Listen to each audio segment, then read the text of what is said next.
휴거는 우리의 몸이 살아있는 상태에서 신령한 몸으로 변화되어 공중으로 들림받는 사건입니다.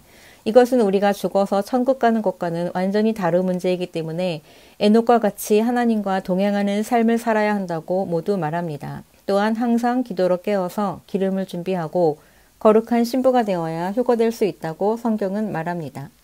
그런데 에녹과 같이 하나님과 동행한다는 것이 쉽다고 느끼는 사람은 많지 않습니다. 항상 기도로 깨어서 기름을 준비하고 거룩한 삶을 유지한다는 것도 대부분 쉽지 않다고 느낍니다.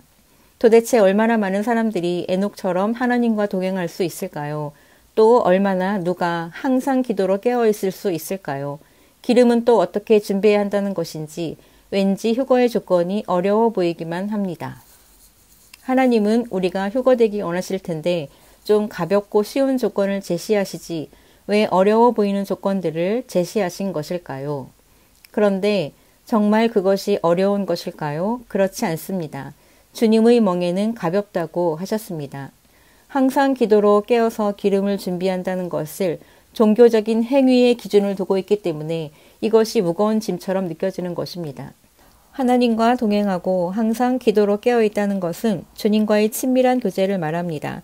시간을 정해놓고 몇 시간씩 무릎 꿇고 기도하는 것, 그 이상의 삶을 말하는 것입니다. 우리의 삶 자체가 기도의 삶이 되는 것을 의미합니다. 이것은 주님을 매 순간 의식하며 살 때에만 가능한 삶입니다. 이 삶은 결코 어려운 것이 아닙니다. 누구나 쉽게 할 수 있습니다. 하나님과 친밀한 관계를 이루는 것은 무거운 멍에가 결코 아닙니다.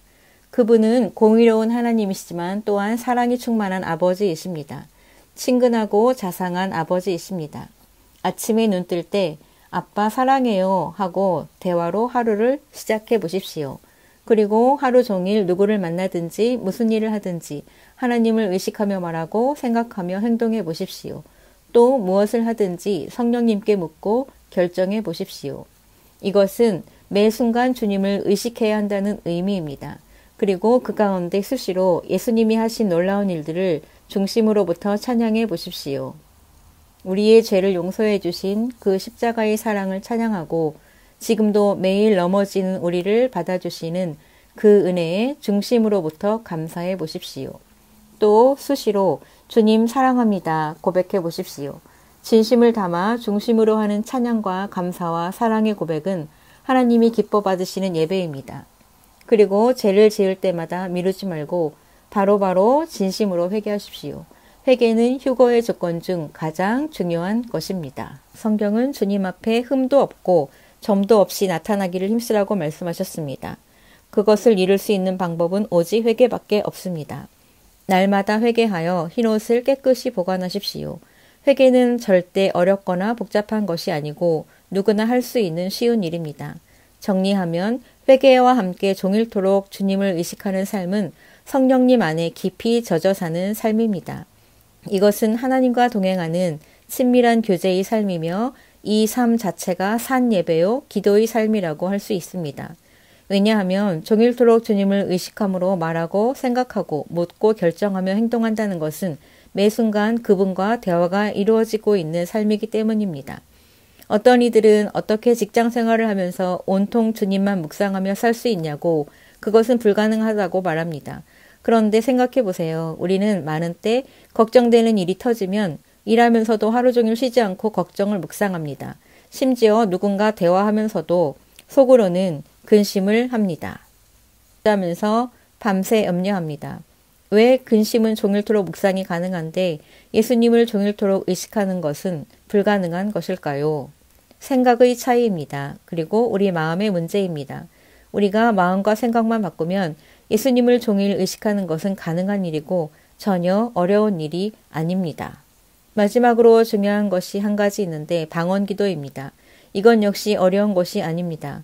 방언은 알아듣는 말로 몇 시간씩 기도하는 것보다 훨씬 쉬운 기도입니다. 언제 어디서든지 무시로 수시로 자유롭게 할 수 있는 정말 쉬운 기도입니다. 사도 바울은 그 누구보다도 방언을 많이 말한다고 했습니다. 사도인 그가 그렇게 말할 정도면 방언은 영적으로 우리에게 매우 유익한 것입니다. 방언은 하늘의 능력을 끌어오는 통로이고 영적으로 우리를 깨우며 기름을 준비할 수 있도록 돕습니다. 또한 방언은 성령님께 민감해지도록 돕고 많은 중보 기도를 이룹니다. 때문에 방언을 많이 하는 것이 좋습니다. 특히 지금은 마지막 때이기 때문에 최대한 방언 기도를 많이 하시기를 권장합니다. 지금까지 말씀드린 모든 내용은 절대 무겁고 힘든 일이 아닙니다. 공부하는 것보다도 쉽고 직장일보다도 쉽고 돈이 들어가는 것도 아닙니다. 누구나 다 할 수 있습니다. 하나님께서는 우리 모두가 들림받을 수 있도록 쉬운 휴거의 조건을 제시해 주신 것입니다. 오늘부터라도 주님을 의식하며 그분 안에 흠뻑 젖어 살도록 노력해 보십시오. 우리가 연약하여 매일 넘어질지라도 그렇게 살기로 결정한다면 성령님께서 붙잡아 주시고 인도해 주실 것입니다. 우리의 삶 자체가 예배가 되고 기도가 되는 삶, 이것은 하나님과 친밀한 교제의 삶이며 이 방법만이 항상 기도로 깨어서 기름을 준비하고 거룩한 신부로 준비될 수 있는 길입니다. 그렇게 하나님과 동행하다가 마지막 나팔 소리와 함께 눈 깜짝할 사이에 이루어지는 휴거에 단 한 사람도 남지 않고 다 들림받기를 기도합니다. 우리 예수님 곧 오십니다. 대환란 전에 우리를 휴거시키실 주님을 찬양합니다. 아멘, 아멘.